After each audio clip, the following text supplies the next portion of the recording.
मौलाना room रहमतुल्लाह अलैहि फरमाते हैं, एक शख्स मस्जिद में नमाज अदा करने के लिए अंधेरी रात में घर से निकला। अंधेरे की वजह से ठोकर लगी और वो मुंह के बील कीचड़ में गिर गया। कीचड़ से उठकर वो घर वापस गया और लिबास तब्दील करके दोबारा मस्जिद की तरफ चल दिया। अभी चंद कदम ही चला था कि दोबारा ठोकर लगी और वो दोबारा कीचड़ में गिर गया। कीचड़ से उठकर वो एक बार फिर घर वापस गया और लिबास तब्दील करके मस्जिद जाने के लिए दोबारा घर से निकल आया।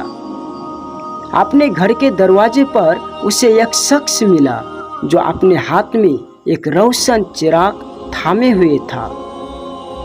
चिराग वाला शख्स चुपचाप नमाजी के आगे आगे मस्जिद की तरफ चल दिया।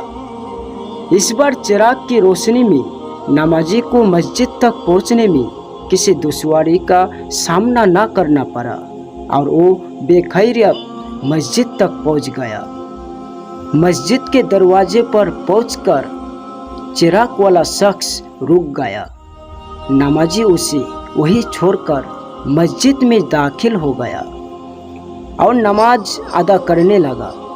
नमाज से फारिग होकर वो मस्जिद से बाहर आया तो उसने देखा चिराग वाला शख्स उसका मुंतजार है ताकि उसे दोबारा चिराग की रोशनी में घर तक छोड़ आए। जब नमाजी घर पहुंच गया तो नमाजी ने उस अंजाबी से पूछा, आप कौन हो? अंजाबी बोला, सच बताओ तो मैं इब्लिस हूँ। नमाजी की हैरत की इंतहा ना रही। उसने पूछा, तुझे तो मेरी नमाज रह जाने पर खुश होना चाहिए था, फिर तू चिराग की रोशनी में मुझे मस्जिद तक क्यों लाया? इब्लिस ने जवाब दिया, जब तुझे पहली ठोकर लगी तो अल्लाह ने तेरी उम्र भर के गुनाह माफ़ फरमा दिए। जब दूसरी ठोकर लगी तो तेरे सारे खानदान को बख्श दिया। मुझे फिक्र हुई कि अब अगर तो ठोकर खाकर गिरा तो कहीं अल्लाह तेरे सारे गांव की मगफिरात ना फरमा दे, इसलिए चिराग लेकर आया हो कि तू बगैर गिरे मस्जिद तक पहुंच जाए। हिकायत रूमी रहमतुल्लाह अलैह।